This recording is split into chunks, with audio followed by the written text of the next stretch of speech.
Hello friends, Michael D'Angelo here. Welcome back to the channel. I hope everyone out there is doing well. I know it's been quite some time since I posted a video, and I will get around to doing a proper update video in the very near future, so stay tuned for that.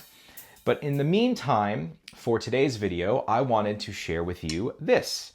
This is my new at-home practice drum set. So recently I moved into a new house, and before that I was living in an apartment downtown that was within walking distance to my office slash studio space. And that was incredibly convenient because I didn't feel the need to practice at home. I could just take a quick walk and then be able to play at full volume in my studio whenever I wanted. But now that I'm a little bit further removed from my studio space and I have to commute to it, I wanted to have something at home in case maybe some inspiration strikes, or I want to work out a few things, or maybe I'm about to leave for a gig and I want to get a quick warm up in.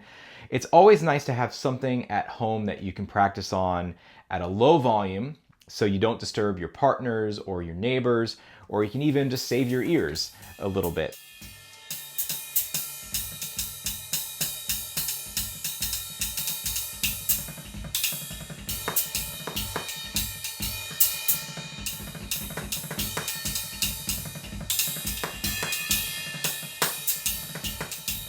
I think it's a valuable thing for every drummer to have something like this, or at least think about having something like this, because you never know what situation you might find yourself in. I know I've had to do this a few times throughout my life where I could only practice on a low volume setup. I had to do it during the pandemic, living in small apartments, right? Or having to commute to where I could practice at full volume. So I think it is a valuable thing that everyone should be able to do this.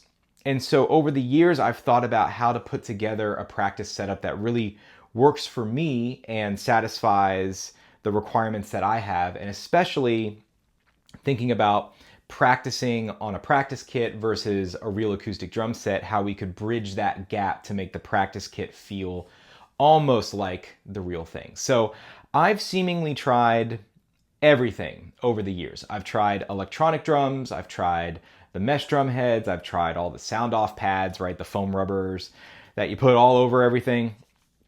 And of course, with something like this, there's always going to be compromises, right? There's always going to be some trade-offs. But I feel like in the last maybe 10 years or so, there have been a lot of products on the market geared toward drummers needing to practice at a low volume. And I feel like we're getting closer and closer to what it feels like to practice on the real things.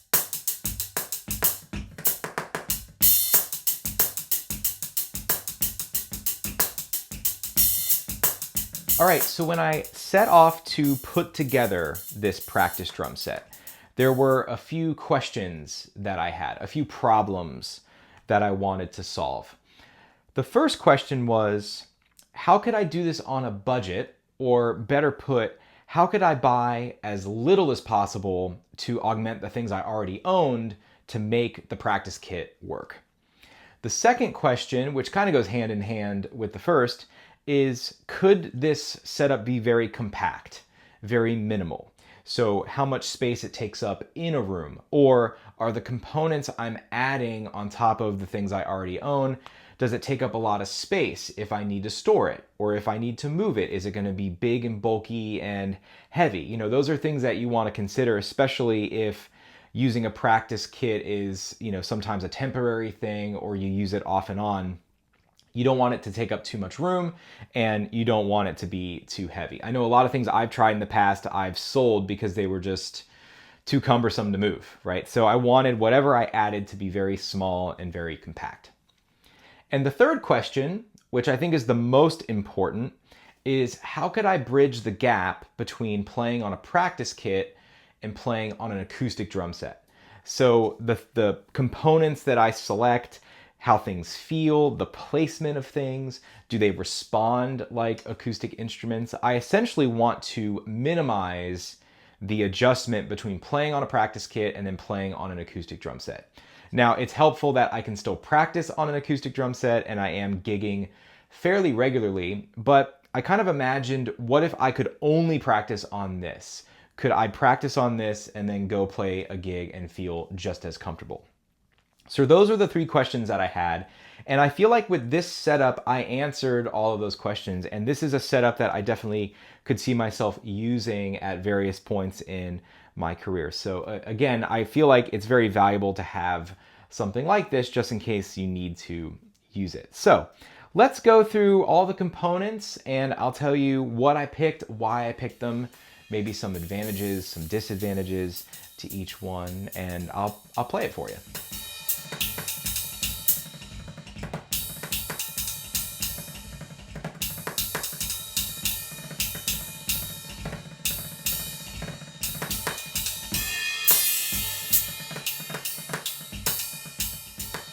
Okay, so this practice setup has three different components.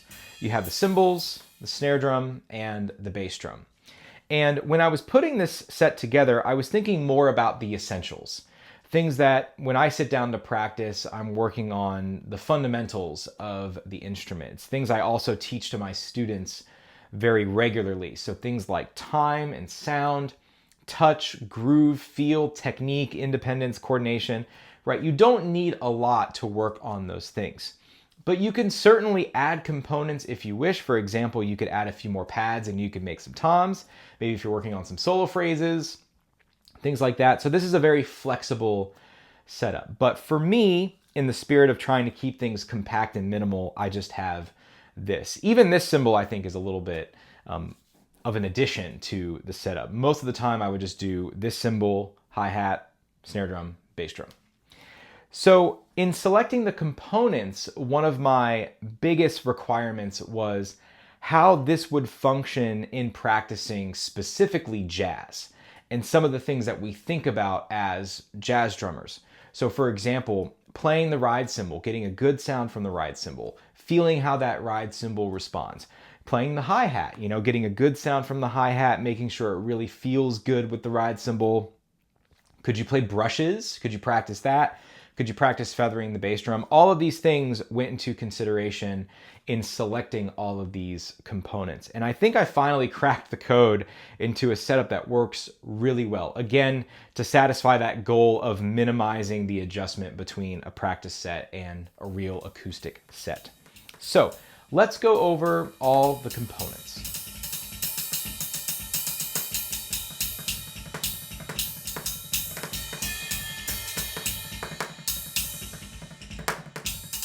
All right, so let's start with, in my opinion, the most important component of the jazz drum set, and those are the cymbals. Now, one of the greatest inventions to come out of the cymbal world in the last maybe 10 years or so are these low volume cymbals. And so what these are, they're not made from the traditional bronze that you would find on acoustic cymbals. I think these are stainless steel. But if you take a cymbal shape and perforate the metal with hundreds of holes, the sound disperses very quickly, right? Because all the sound waves escape through the holes. And as a result, I think the number is you get an 80% reduction in volume. And I think that's incredible because these are real cymbals. They're as close as you can get to the real thing. So especially from a jazz drummer's perspective, things that you would want to work on, like the quality of sound from your ride cymbal. You can work on all of those things, right? So if I play it very quietly,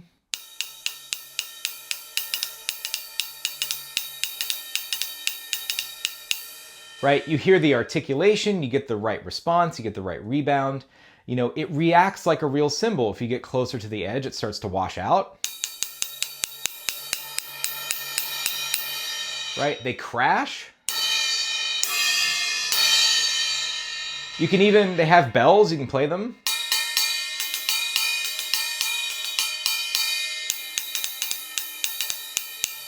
So if you're working on your ride patterns, you can really get all of the sounds that you would get on an acoustic cymbal on a low volume cymbal.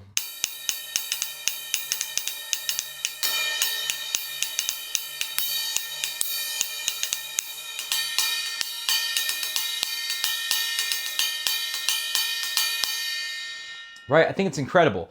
My favorite part are the hi-hats because they're real hi-hats. You know, you have two cymbals, they respond like hi-hats. You can work on everything that you would want to work on. For example, hi-hat time.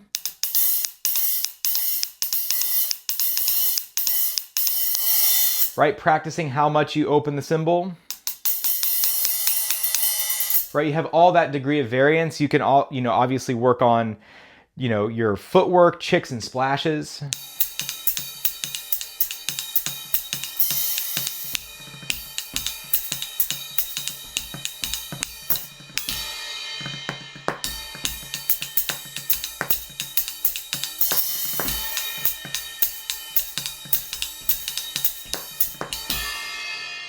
Right, I think it's incredible. It's just, they're so easy.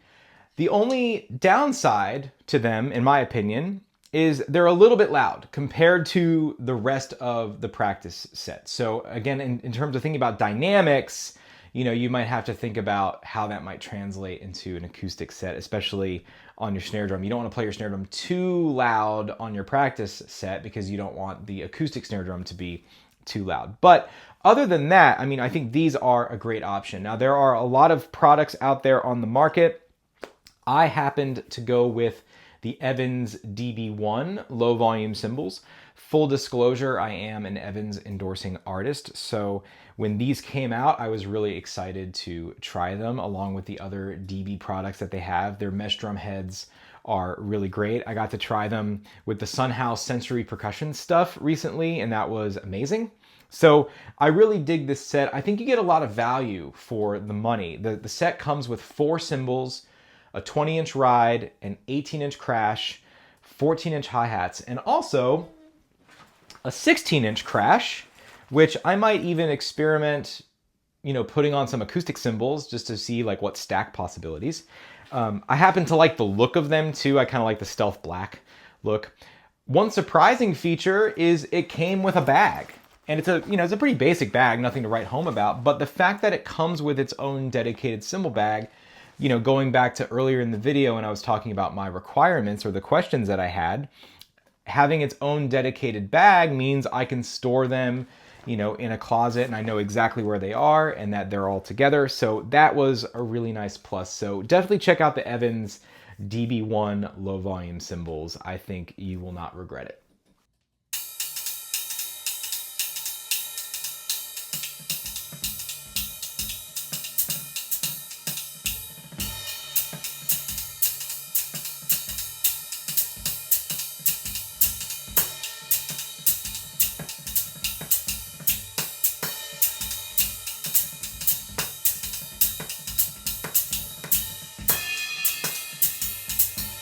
Okay, moving on to the snare drum. Now for this one, you can use pretty much any pad that you really like that is really comfortable for you. Again, as a jazz drummer, I have a few extra requirements I'd like to see out of my practice pad. And to be honest, there aren't too many that fit the bill, but there is one that stands out a little bit more than the rest.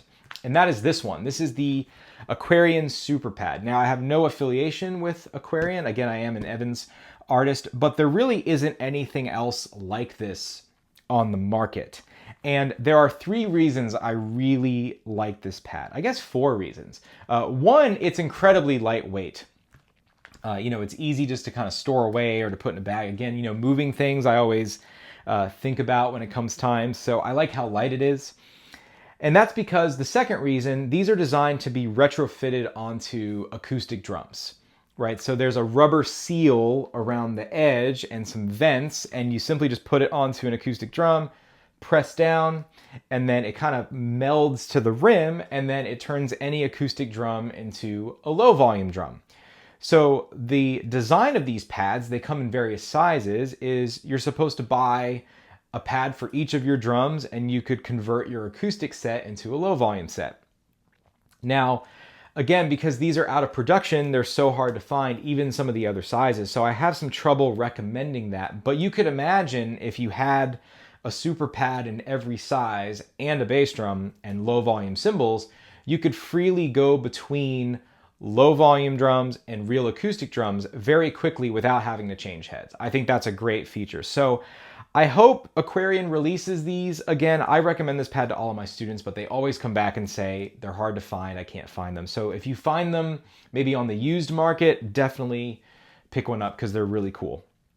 The third reason I like this pad is it has a more natural feel compared to rubber pads. I know rubber pads claim to feel like real drums, but they are a little bit on the bouncy side. And of course, pads like the Reflex pad, they're really, really squishy and they're designed to give you a workout. But the Super pad is, not really a rubber pad. It's kind of like a fabric material, and there's a little bit of give to it. So it responds very much like a real drum, right? And you can practice all the things that you would normally practice, right?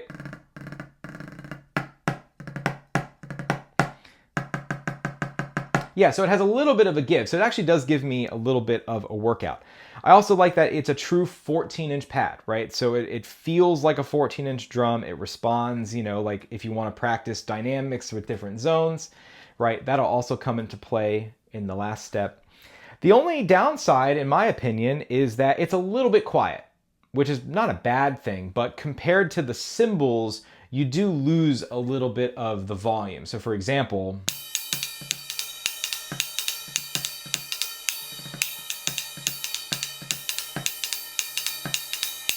right? It's not bad. You just have to be conscious when you're going to an acoustic drum set not to play your snare drum too loud. But the fourth and final reason why I absolutely love this pad is that because of that fabric material, you can play wire brushes on it. And they do not snag. They don't skip.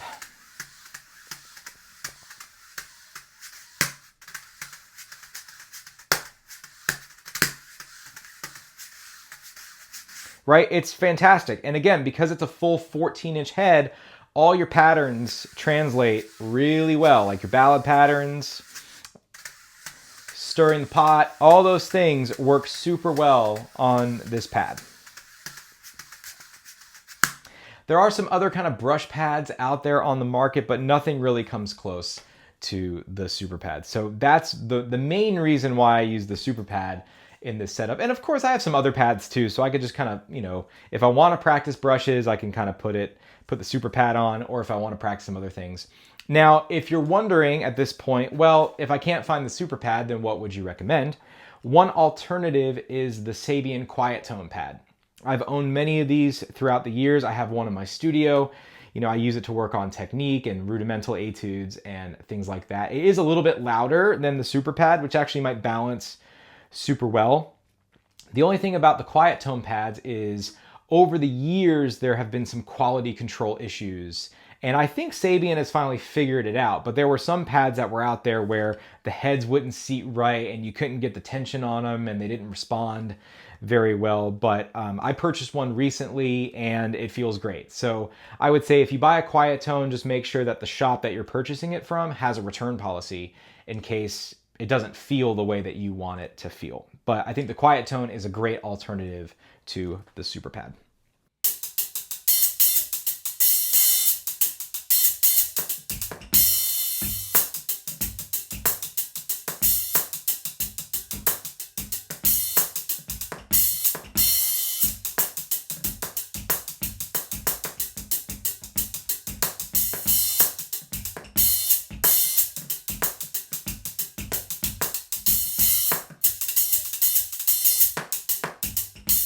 Okay, last but not least is the bass drum practice pad. Now, I've owned a lot of bass drum practice pads over the years, and to be honest, this component has been the most challenging one for me to get right. And that's because a lot of pads, in my experience, while they're really effective, I feel like they're very clunky and bulky and heavy and hard to move. A lot of them have these tower designs, right, where there's a vertical post. The playing surface is straight up and down. So the benefit is you can just put on the pedal the way that you normally have it set up. But in order to brace that pedestal, there has to be something on the back end. And a lot of the pads I've owned over the years, they had to collapse if you want to store them, and they're really heavy. They're usually made completely out of metal. And when I needed to move maybe to another state or another apartment or something, I just wound up selling it instead of holding on to it. So when I was building this setup, I wanted to pick something that I knew was going to be very compact, very minimal, so that if there was a period where I didn't need to use it, I wouldn't mind just storing it somewhere and it wasn't going to take up a lot of room. So the inspiration for a lot of bass drum practice pads are the old school electronic bass drum triggers for electronic drums. And while you could certainly buy one of those, they are a little bit loud. And so there are some practice pads out there on the market. One that was particularly interesting to me was the ProLogic's Thunderkick. And sadly, that is also discontinued along with the Super Pad. A lot of the times good products get discontinued for whatever reason, but Drumeo has a version like this that is called the Quiet Kick. And it works off of a reverse bass drum beater, which is included, by the way, which I think is really nice, but your pedal just attaches. I think this is the perfect example of a really utilitarian, simplistic, gets the job done design. There's no frills to this. There's nothing extraneous. It's a really solid block of metal. These positioning spikes so that, when the pedal is set up, everything can be completely horizontal. And then you have the playing surface, which one of my favorite features is this is removable. So it comes with two of these less dense quiet pads, and then it also comes with a firmer, longer lasting pad. I happen to like the quiet one just because it sounds a little bit deeper and it feels a little bit more natural. But that's amazing that it comes with these removable pads, because say you wear it out over time, you can just buy some replacements, and then again, you can just keep the metal base. So this is a pad that I definitely see myself holding on to for a very long time. It plays great, it feels great, it's super sturdy, it doesn't move around. So great job to the folks at Drumeo. I've never met those guys, but they're fantastic. So I think this is great. And the only downside, and your mileage may vary, is when I put on the reverse beater, I had to adjust the beater angle on my pedal. So I just have to think, if I'm going between acoustic drums and this and I'm using the same pedal, I might have to adjust the beater angle every time I do that. But to me, that's not a big deal because I'm pretty comfortable in where I like my beater set up. But if you are one of those people where you don't want to touch it after it's set up, you may want to get a different pedal for this. But I think it's absolutely fantastic. So that is the Drumeo Quiet Kick.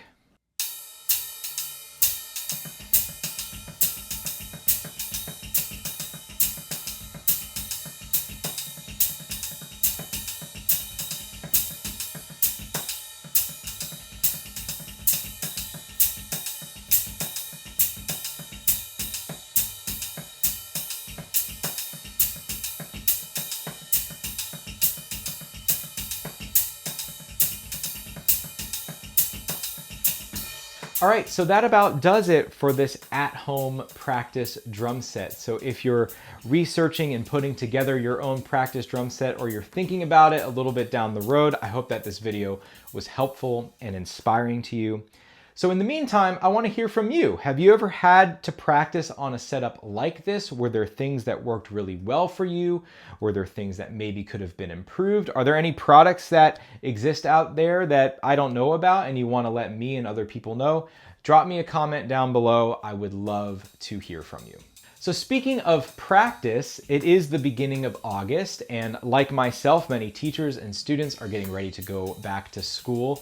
And so for the month of August, I'm having a back to school special on my book, Melodic Systems. Melodic Systems is a spiritual successor to books like Syncopation and The New Breed. It's essentially a series of rhythmic templates in various subdivisions that are designed to give you a vehicle to practice anything that you want to practice, either technical or musical. So I think it's a great resource that everybody should have. So if you've been wanting to check out the book, now would be a great time. Only on my website you can get digital editions and physical editions signed by me. There's an automatic 20% off discount applied. So if you want to check it out, there will be a link in the description. So for now, if you dug the video, click the like button, all the YouTube things. If you want to see more videos in the future, please click subscribe, turn on the bell if you want another notification. But for now, thank you so much for watching, and I'll catch you all in the next video.